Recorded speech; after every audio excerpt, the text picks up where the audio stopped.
Olá, pessoal, tudo bem? Hoje, na nossa aula de história, nós vamos estar falando sobre mais um período da história do povo hebreu. Na última aula, nós analisamos o que a gente chama de período patriarcal, né? Do período que o povo hebreu foi liderado por grandes patriarcas. Nós vimos que o primeiro patriarca foi Abraão, o segundo foi Isaac e o terceiro foi Jacó. É justamente a partir de Jacó que vão se formar aí as 12 tribos de Israel. Então, nós temos, né, os 12 filhos de Jacó que vão acabar formando o que a gente chama das 12 tribos de Israel. Lembrando que Jacó, ele teve 4 mulheres, né? Ele teve Lia, teve Raquel, teve Bila e teve Zilpa. No caso, né, e ele com essas mulheres, ele teve aí os 12 filhos e também uma filha. Vamos relembrar então, né, o nome, né, dos 12 filhos de Jacó, que vão dar origem aí às 12 tribos de Israel. Então, nós temos, né, o primeiro filho sendo Ruben, o segundo Simeão, o terceiro Levi, o quarto Judá, o quinto é Dan, o sexto Naftali, o sétimo Gade, o oitavo Aser, o nono Zebulon, daí nós temos, o nono Issacar, o 10º Zebulon e o 11º José e o 12º Benjamim. É interessante porque desses 12 filhos, os prediletos eram justamente José e Benjamim. Isso porque eles eram filhos de Raquel, a mulher, né, que realmente Jacó mais amava. E por isso eles acabaram sendo até mesmo mais mimados do que os outros filhos. A Bíblia ressalta bastante a história justamente de José. José até mesmo ganhou uma linda túnica, né, do seu pai. E isso vai trazer uma série de problemas e conflitos familiares. Por causa, né, de José acabar sendo o filho predileto de Jacó, os outros irmãos mais velhos vão acabar ficando com ciúmes e até mesmo invejando, né, essa atenção que o pai de José dava a ele. Além disso, nós temos um problema, que José, ele começou a ter alguns sonhos, e esses sonhos acabaram aí gerando ainda mais inveja nos seus irmãos. O primeiro sonho que José teve é um sonho em que ele e seus irmãos estavam justamente no campo colhendo o trigo, e quando eles fizeram, né, os feixes de trigo, né, porque eles juntavam ali todos os ramos de trigo em feixes, o feixe de José, ele teria ficado de pé, enquanto os feixes do seu irmão teriam justamente se ajoelhado para José. E José, quando acordou, a primeira coisa que ele faz é contar justamente esse sonho aos irmãos. E quando os irmãos ouvem, né, o que José tem a dizer, eles percebem, né, que parece que José está dizendo que ele seria rei entre os seus irmãos. Só que culturalmente, né, como eu já tinha falado para vocês na outra aula, quem era o líder depois de Jacó deveria ser o filho mais velho e não um dos mais novos. Então, isso vai gerar aí uma raiva, um sentimento, né, de raiva dos irmãos para com José. Esse não foi o único sonho que José teve. José teve um segundo sonho.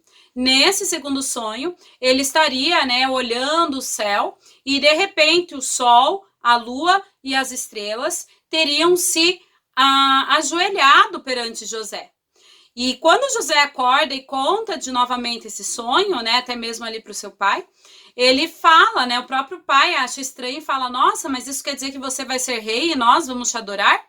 Mas o pai, né, guardou toda essa estranheza, todo esse sentimento para si e deixou quieto. Enquanto os irmãos, né, trabalhavam no campo, José era ensinado pelo seu pai. Então havia realmente um favoritismo para José. E isso cada vez mais deixava os seus irmãos ainda mais com raiva, ainda mais com inveja de José. E depois que José ganha, né, uma túnica totalmente linda e colorida de seu pai, esse sentimento de inveja acaba aumentando ainda mais. Ter uma túnica colorida naquela época, era mais para os ricos, não era tão fácil, né, de se fazer esses tecidos coloridos, já que necessitava de todo um processo, né, para colorir a lã, da onde era feito ali justamente os tecidos da época. Então, quando José ganha a túnica, os irmãos realmente ficam com muita inveja dele. Certo dia, né, os irmãos saíram para pastorear e José ficou em casa justamente com o seu pai. E com o passar dos dias, Jacó pediu para que José fosse verificar, né, levar mantimentos para os seus irmãos e verificar como que eles estavam, né, longe ali da terra, do território deles, para ver como é que eles estavam, né, se eles estavam bem e trazer notícias. E quando José ia se aproximando do lugar onde os irmãos dele estavam, eles o avistaram de longe e ainda, né, a Bíblia diz que eles falavam, lá vem o sonhador, né? E começaram a arquitetar até mesmo um plano para matar José. Só que ao chegar, né, próximo, José chegar perto, eles decidiram, então, tacar ele dentro de um poço seco, até decidir realmente o que fazer com ele. Porque se eles matassem, né, José, como que eles iriam contar isso para o pai deles? Então, com o passar do tempo, ali pensaram entre eles e de repente passou uma caravana, né, de comerciantes que ia em direção justamente ao Egito. Pegaram então José do poço seco, arrancaram, né, a sua túnica, venderam José como escravo para esses comerciantes, e esses comerciantes iam levar José para o Egito. E que notícia dar, né, justamente a Jacó? O que os irmãos decidiram fazer? Pegar aquela túnica, né, toda linda, colorida, que José havia ganhado, e molhar no sangue de um dos bodes, um dos animais ali, e dizer para o pai que eles haviam encontrado, né, a túnica de José totalmente ensanguentada. E que, no caso, provavelmente José havia sido devorado por algum animal selvagem. E foi justamente isso que eles fizeram. Venderam José por 20 moedas de prata para os comerciantes dessa caravana, né? Alguns falam que esses comerciantes eram até mesmo árabes, né? Que iam fazer esse comércio ali com o Egito. E no caso, né, José foi levado. E agora imagine, né, um jovem, provavelmente ali entre os seus 16 e 17 anos, longe de todos que conhecia, indo para uma terra estranha, andando quilômetros e quilômetros amarrado, porque era como um escravo que ele estava sendo vendido, e pensando, né, em tudo que os irmãos ali, todo esse sentimento que os irmãos tinham contra ele, né, pensando ali em tudo que havia acontecido com ele. Realmente, provavelmente não foi, né, nada fácil para José. Eu falo que José é uma das histórias da Bíblia que eu mais gosto, porque mesmo ele sofrendo tanto, ele permaneceu fiel a tudo que o seu pai o havia ensinado, né, aos princípios que seu pai o havia ensinado desde a infância. Ao chegar no Egito, ele foi vendido como escravo para a casa de um oficial conhecido como Potifar. E ali, né, tudo que mandavam José fazer, ele fazia da melhor maneira possível, assim como seu pai o havia ensinado. E foi justamente por isso, né, por essa fidelidade, por fazer as coisas da melhor maneira possível, que ele acabou se ressaltando entre todos os escravos de Potifar. E foi justamente por isso que ele acabou ganhando, né, o cargo ou a responsabilidade de ser o administrador de todos os bens de Potifar. E ele trabalhou, né, por alguns anos ali na casa de Potifar. Infelizmente, né, a mulher de Potifar acabou mentindo para o seu marido, o que fez, né, com que José fosse colocado aí na prisão e permanecesse por vários anos aí como prisioneiro, né, como preso em um presídio no Egito. Mas mesmo na prisão, ele permaneceu fiel e tanto é que ele passou a ser ajudante ali na prisão, né, ajudar a supervisionar e a cuidar, né, dos outros prisioneiros, de tão prestativos justamente que José era. E um certo dia, né, o padeiro e o copeiro do rei, eles foram presos também a mando do faraó, e no caso, né, com o passar dos dias ali, um dia eles estavam conversando sobre sonhos perturbadores que eles haviam tido. E José ouviu e se ofereceu, né, para ajudar a revelar esses sonhos com a ajuda de Deus para eles. E ele acabou revelando, né, que dali 3 dias o padeiro seria morto realmente pelo rei, e dali 3 dias o copeiro seria novamente colocado em seu posto, voltaria a trabalhar justamente para o faraó. E depois de 3 dias que José havia falado com eles, do jeitinho que José havia falado, realmente aconteceu. O padeiro foi morto e o copeiro voltou a trabalhar na corte do faraó, a servir, né, o faraó. Só que com o passar dos anos, né, o copeiro acabou se esquecendo do que José havia feito, ajudado ele ali com a revelação do sonho e tudo mais. E passaram-se cerca de 2 anos. 2 anos depois, o faraó teve um sonho, e um sonho bastante estranho. Na realidade, 2 sonhos que significavam a mesma coisa. Ele sonhou que do rio Nilo saíam 7 vacas gordas e pastavam nas margens do rio, e que depois 7 vacas magras também saíam do rio e acabavam devorando as 7 vacas gordas. Depois ele teve, né, o outro sonho, na mesma noite, que era 7 espigas gordas, né, nasciam, e depois 7 espigas mirradas, né, magrinhas, né, nasciam e devoravam também as 7 espigas gordas. E pra gente esse sonho é muito estranho, porque a gente não vê, né, um vegetal devorando o outro, a gente vê animais e tudo mais. Até a da vaca ali é meio estranho, né, uma vaca devorando a outra. Mas era um sonho, era um pesadelo. E nenhum sábio do Egito conseguia, né, desvendar esse sonho. Lembrando, né, que os egípcios, eles eram muito religiosos e ligados a essa questão de revelações de sonhos também. Mesmo assim, os sábios ali do rei não conseguiram revelar. Dessa forma, o copeiro, né, vendo toda aquela situação, lembrou que um cara lá na prisão, um chamado tal de José, revelou o sonho e aquele sonho se cumpriu. E ele decidiu então falar para o faraó a respeito de José.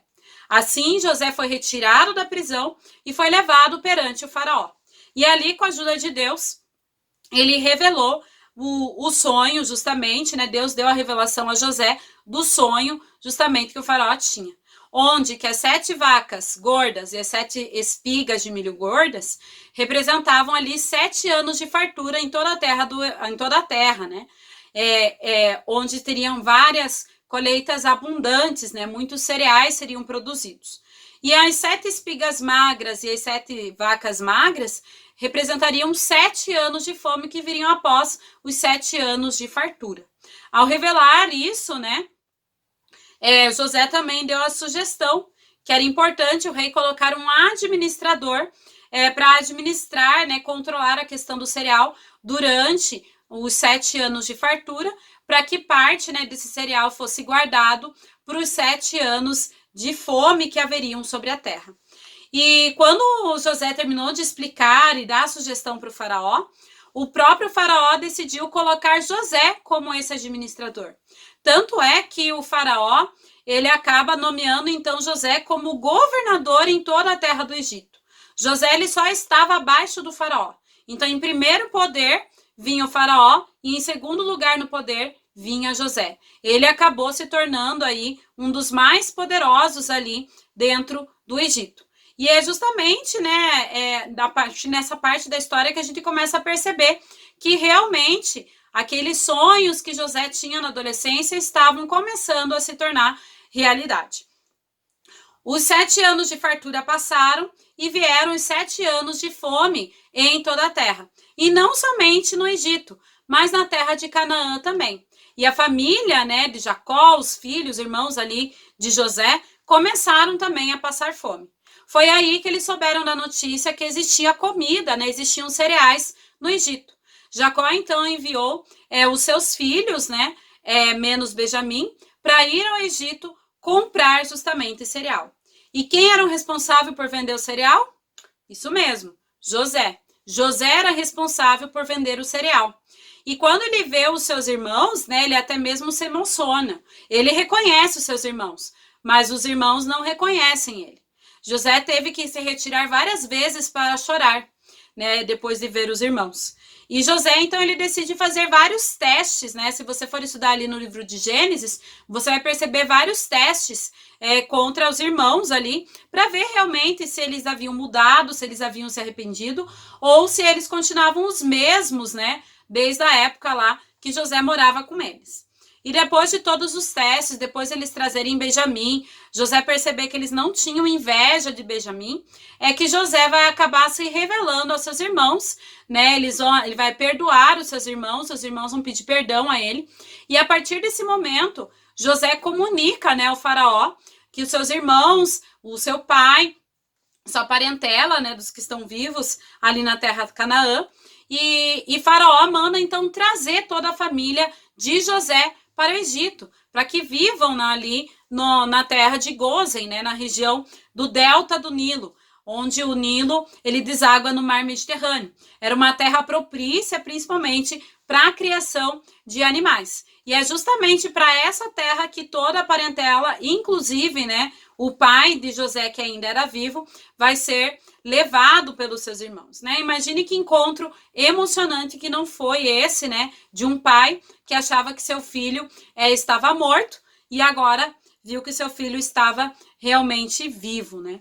E é interessante porque Jacó ele teve a oportunidade de conhecer também os seus 2 netos, que nasceram, né, na terra do Egito ali, quando José estava ali, que é Manassés e Efraim, né, que são ali da tribo de José, que são as 2 divisões da tribo de José.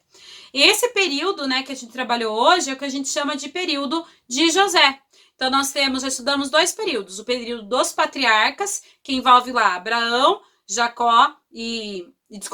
Isaac e Jacó, e nós temos esse período que a gente chama período de José, que é toda essa história que nós vimos hoje. O próximo período que nós vamos estar estudando é o período da escravidão e o período do êxodo. Mas isso é assunto para as próximas aulas.